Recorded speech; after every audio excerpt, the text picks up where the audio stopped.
Thank you, Rita. You're watching South East Today. Our top story tonight. Dramatic falls in business for those shop owners just over the ULEZ border. We hear how the charge is impacting. We're live in Dartford with more. The recovering nitrous oxide addict backing government plans to ban unlawful use after he nearly lost everything, including his life. I would pass out regularly. I could be outside, I would pass out and I'd bang my head. Marking the Battle of Britain 83 years on, tributes to the pilot who crash-landed in Medway. Hail to the Isle! And Al Murray, as you've never seen him before, from pub landlord to a stage comedy on Colonel Blood.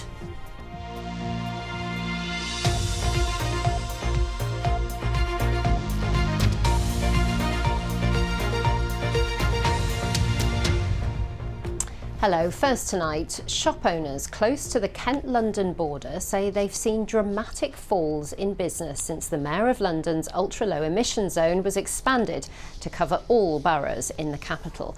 They say drivers with non-compliant cars are spending their money elsewhere to avoid the scheme's daily £12.50 charge. But Transport for London says the scheme is vital in bringing down air pollution. Here's Nick Johnson.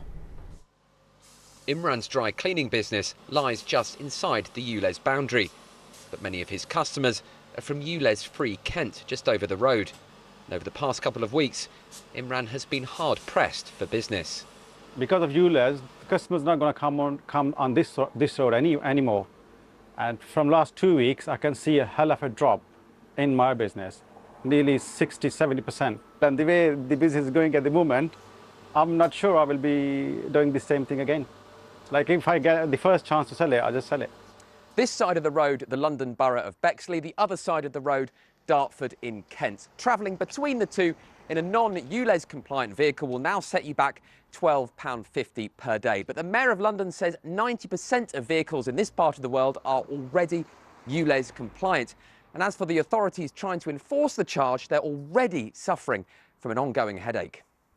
Locations of ULEZ camera vans are being mapped by a group on social media of more than 5,000 members, participants appearing to encourage each other to vandalise the vehicles.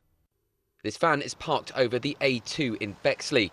Shortly after we filmed this footage, we returned to find the van had been attacked. Paint had been thrown over its windscreen and its camera, and the driver had been verbally abused. Metropolitan Police says it takes criminal activity in relation to ULEZ seriously. Transport for London says all cameras which are vandalised are repaired or replaced. To make the ULEZ expansion more palatable, drivers who live in London can apply to scrap their high-polluting vehicles in return for cash. I live in Bexley. I work in Kent, so I have to go through the ULEZ. Abdul has done just that today. I feel really sad today. It was a very nice car. I think my whole family's sad. Yeah, very nice car, roadworthy. And then the guy just said to me now, all they do is just crush the car. They don't use it for parts. So I don't think that's very environmentally friendly either. The current crisis that we're living in now, with the case of, cost of living, everything's going up in price. If he said, I'm going to introduce this in like 2 years and gave people like a grace period, like he did for inner London, then I don't think anyone would have been dissatisfied. There's no such scheme in place for residents in Kent, Surrey and other counties bordering London. So it's time, we think, a global action plan for both central government and the mayor to put politics aside and work together to make sure that nobody loses out and we can secure clean air. For businesses in the ULEZ borderlands, it's a long road ahead.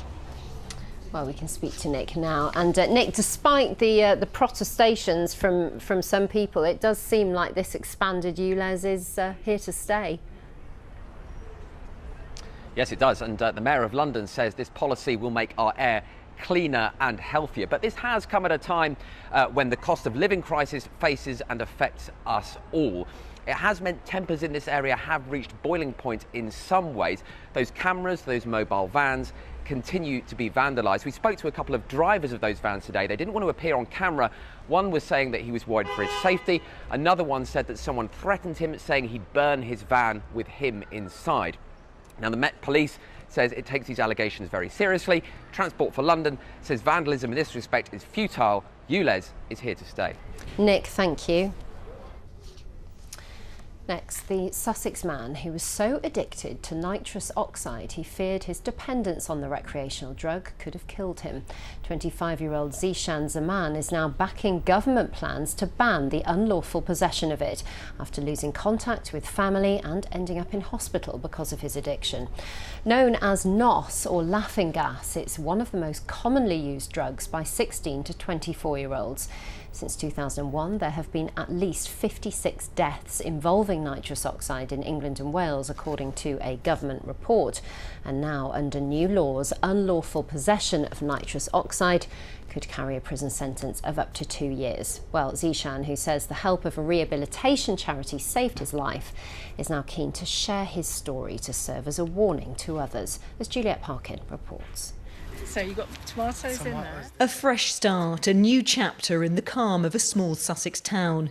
It's a far cry for Zishan from his London past, where socialising and a readily available drug caused his life to spiral out of control. It was like buying a sweet from the shop. You just could walk into most shops and it was there to buy. I would pass out regularly. I could be outside, I would pass out and I'd bang my head, complete dizziness, not aware of where I am, the surroundings. At the age of 16, while in care, Zishan started using nitrous oxide, often referred to as NOS or laughing gas.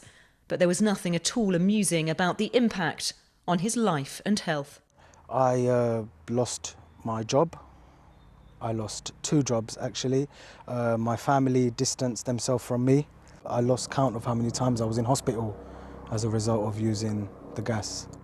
Now 25, he checked into a rehabilitation centre run by the Kenwood Trust earlier this year. The charity says it's seen an increase in under-30s being referred to them as a result of nitrous oxide abuse. That particular drug has a dramatic effect on the nervous system, so that can affect the ability to walk, for example. And also literally start to destroy brain cells. And very quickly it can damage your body. MPs have voted overwhelmingly for possession to be made illegal. Those breaking the law could be sent to prison for up to 2 years or fined. But some feel that the threat of jail won't be sufficient. I don't think that they should just ban it alone. I think there should be like an order. If you're caught using nitrous oxide, you are then subject to go on a educational program where you will be educated about the dangers of it and the law. It has to include people whose lives have been damaged by it. Zishan welcomes the law change, saying young people especially have to know the risks. If it wasn't for Kenwood Trust, I'd be either in prison or dead. Now he's well on the road to recovery in a moving on centre run by the Trust and looking to start voluntary work. He's also rebuilt his relationship with his family, drug-free and starting afresh. Juliet Parkin, BBC South East Today, Uckfield.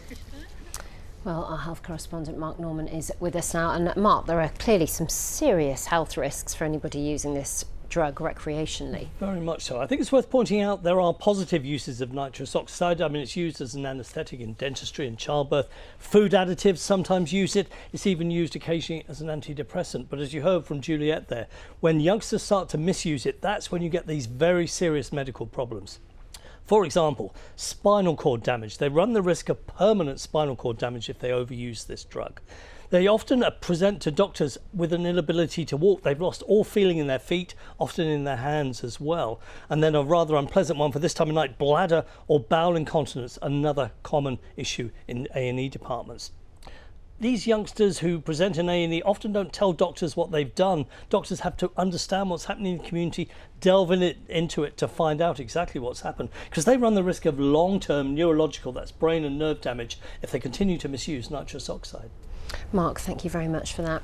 And if you've been affected by the issue raised in our report, you can find details of support by going to bbc.co.uk/action line.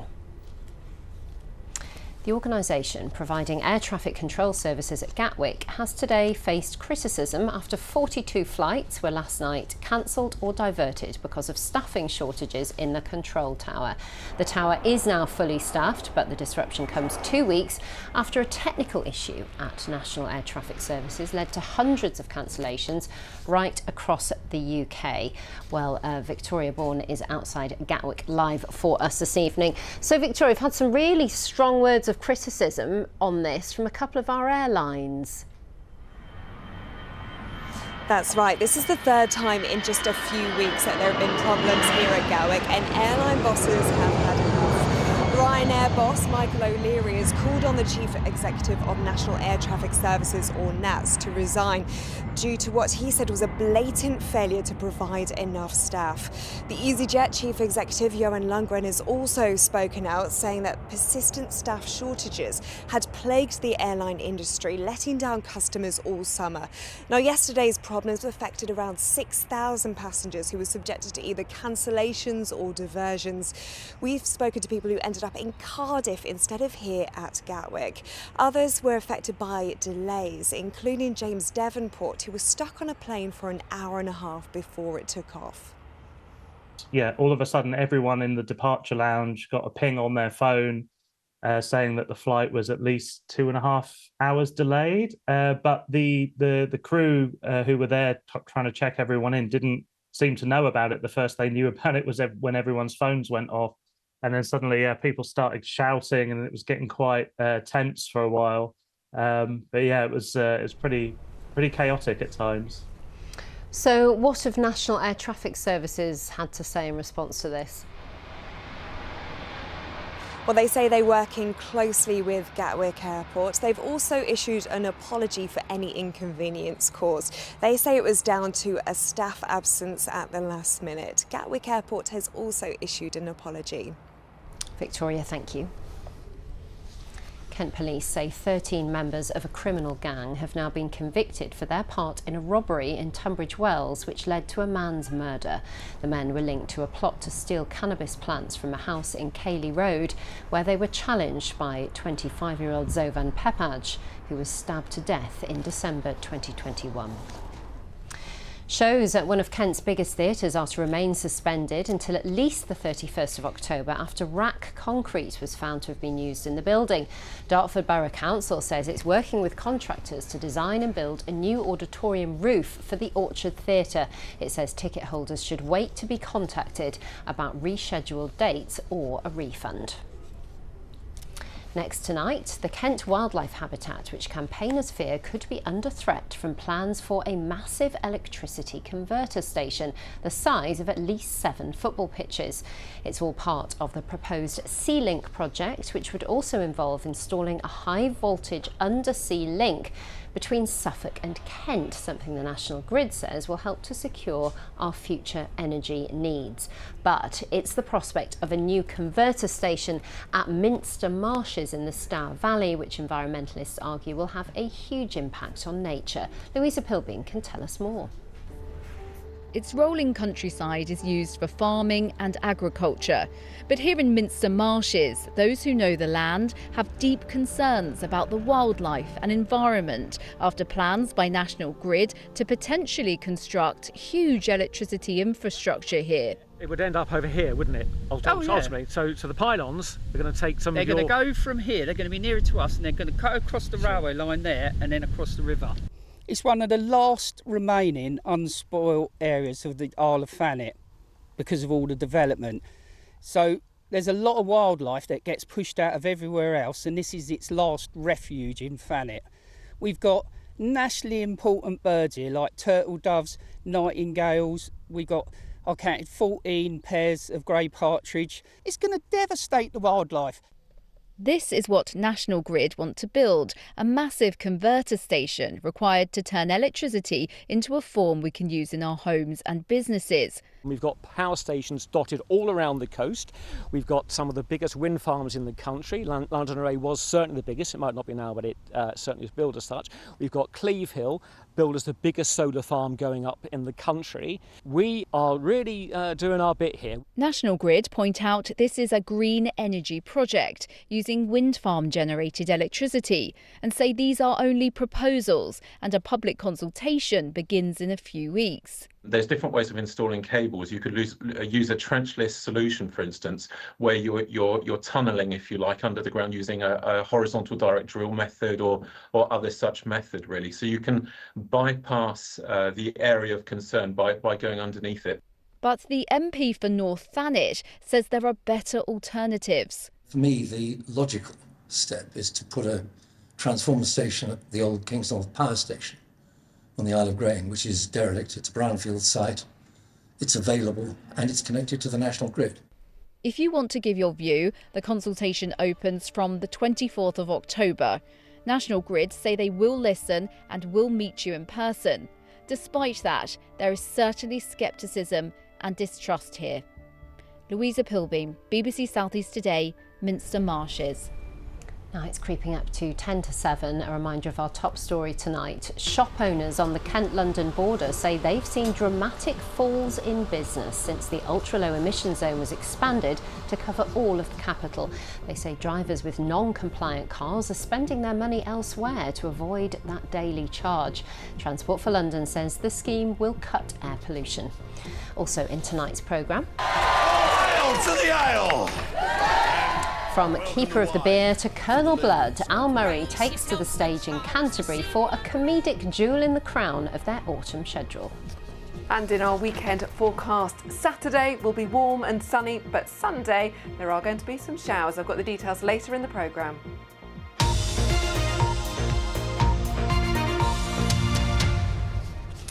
It's 83 years since Flight Lieutenant Ian Muirhead was shot down during the Battle of Britain, his Hurricane crashing in Hempstead in Medway. For 91-year-old Yvonne Whiting, those tragic events are among her earliest memories, living close to the crash site. Today, as the latest anniversary of the famous air battle is marked, Peter Whittlesey has been speaking to her and others, all hoping to preserve the memories of those who played their part in one of the turning points of the Second World War. Across the Channel, the enraged Goering took personal command of the operations. The largest aerial offensive in history was about to reach its critical phase. And on September 15th, he sent the Luftwaffe into one of its greatest attacks. 500 German bombers and Messerschmitt fighters roared over the English coast. Starmouth calling. Planes heard 3 miles southwest. And the skies over the southeast became the front line. The British met the challenge by throwing in everything they had.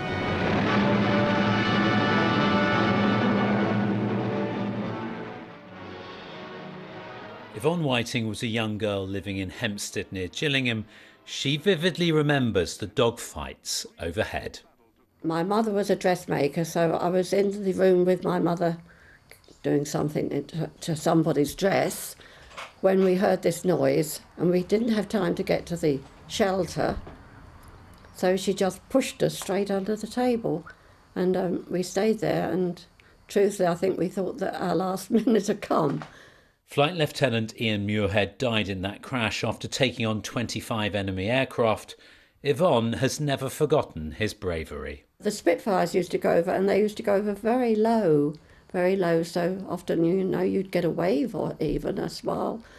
And it did stay with me for a long time that perhaps, I should grizzle now, perhaps that airman had been one that had waved to us. At the Battle of Britain Memorial in Capel-le-Fern, a special service was held, and at Biggin Hill, Spitfires and a Hurricane took to the skies. A Hurricane and a Spitfire flying together is a rare occurrence. It's happened today to commemorate those who fought in the Battle of Britain. 83 years ago today, Flight Command declared that they had had a victory over the Luftwaffe. As we now know, They weren't able to invade Britain, and that was because of the amazing efforts of the RAF on the 15th of September. The consequence of that day is that 2 days later, Operation Sea Lion, the operation to invade Great Britain, was cancelled. And by preserving their planes, the airmen who fought in the Battle of Britain will never be forgotten. Peace Whittlesey, BBC South East Today, Biggin Hill. Now, Brighton's art scene has an exciting new addition. A contemporary gallery has opened in the Cultural Quarter. Called The Helm, it will be used for events and art classes as well as an exhibition space, as Ben Weiss explains.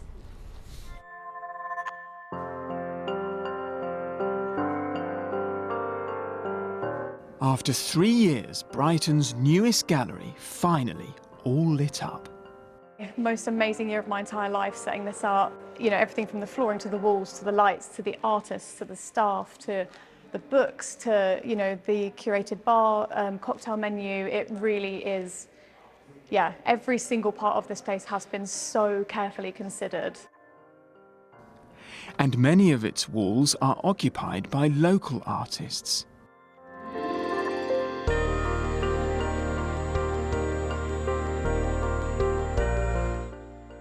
Lobsters from Lewes-based artist Philip Colbert, and the strikingly skeletal from Brighton's Will Blood.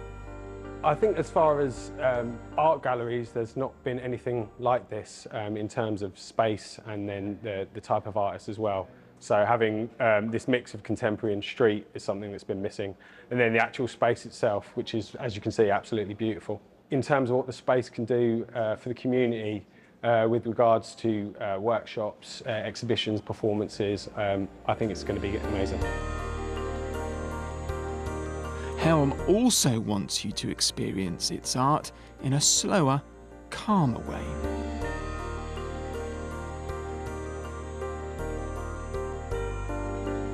People can really relax and enjoy the experience. So yeah, it really is the experience from start to finish. We want you to just relax and just feel comfortable around art.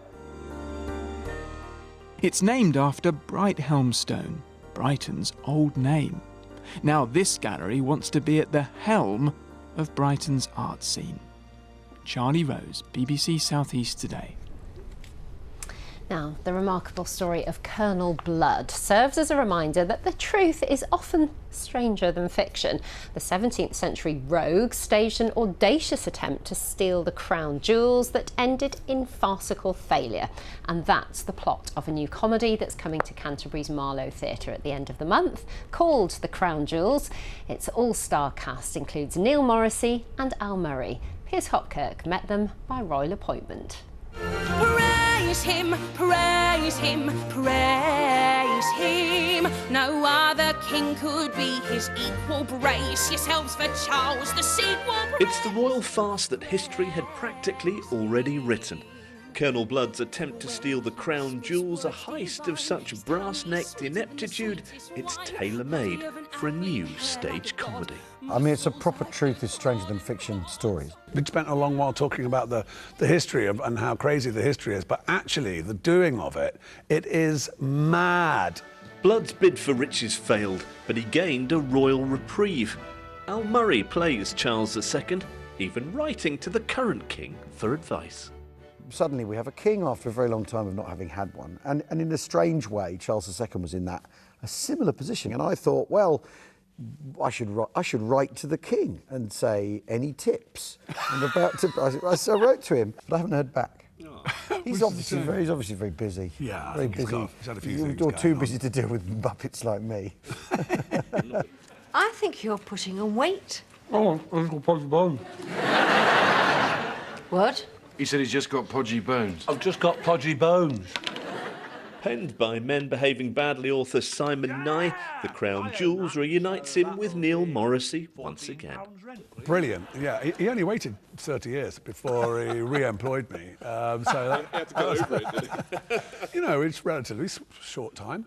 Hopefully something else will happen again in the future. But it was great, you know, and I recognised Simon's dialogue and I know how to work with it. He's got a particular way of the way he uses vernacular, etc. And I find him extremely funny. Simon Nye's reputation as a comic writer, kind of hard to rival. And I was at the same read-through as Neil. I thought, they've got mercy in it. I can't believe it. I better do it. Hail to the ale! And welcome the wine for the ladies. Good evening. As his comic creation, the pub landlord, Al Murray once bid to become a Kent MP, as he explained to his co-star. I stood for Parliament there in 2015. Yeah. Wow. When a certain Mr. N. Farage was running for Parliament. Oh, get out of here. No. Yeah. Wow.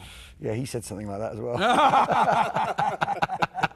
And with the crown jewels heading from the West End to Canterbury's Marlow Theatre on September the 26th, Al Murray's coming back towards his old political stomping ground. This time, though, he's got the crown he craved. Piers Hopkirk, BBC South East Today at the Garrick Theatre. That looks like a lot of fun. Nina has the weather forecast for us. How is it looking for the weekend? It's a bit of a weekend of two halves, isn't it, It certainly is, Ellie. We will start with the warm sunshine and we will finish on Sunday with something completely different. Today it was a very calm and clear start to our day. These are the scenes in Deal from our weather watchers, and through the day we kept the sunshine, light winds, and it's been pretty warm. So for Saturday, still that high pressure is with us, so again it's going to be dry and warm, but that high is going to be pushing its way towards Scandinavia by Sunday. What it does is it allows weather fronts and this low pressure just sitting down towards parts of Spain and Portugal to push towards us to introduce some cooler air, but also some wet weather, some heavy showers and some heavier rain at times as well. So it is quite mixed this weekend. For Saturday, warm and sunny. By Sunday, it's going to be cooler, cloudier, and some of those showers could be pretty heavy. Dry overnight tonight with the clear spells and the light winds. There's always the possibility of a little bit of patchy mist and fog first thing tomorrow morning, with temperatures at around 12 to 13 degrees. Through the day tomorrow, we've got some long spells of sunshine. That sunshine might just be hazy with some high cloud, but it will feel warm, perhaps slightly warmer than it has done today. For many of us, temperatures through the afternoon will be lifted 25, maybe 26 degrees. It then leads to quite a warm and humid evening and through the night as well. In fact, as we start Sunday morning, most of us will still have temperatures in the mid-teens. Sunday starts off dry, but already there may just be a few showers out towards the west of us and a few hit and miss showers breaking out first thing in the morning. But around lunchtime, that's when we're expecting the more active weather front to push its way northwards, bring us this spell of pretty heavy rain. We could have some thunder mixed in with that as well. It does move northeastwards, drier and brighter through the afternoon, with temperatures around about 21 to 23 degrees. Once low pressure arrives, more of them keep on coming. So through next week, low pressure, cloudy skies, westerly winds and some showers. So after Saturday's sunshine, things then turning much more autumnal. Ellie. We can't put it off any longer, Nina. Autumn is coming for us. Thank you very much. That is it from me and the rest of the team for the moment. Miranda Shunker, though, will be back with your late news at 10:30. Bye-bye for now.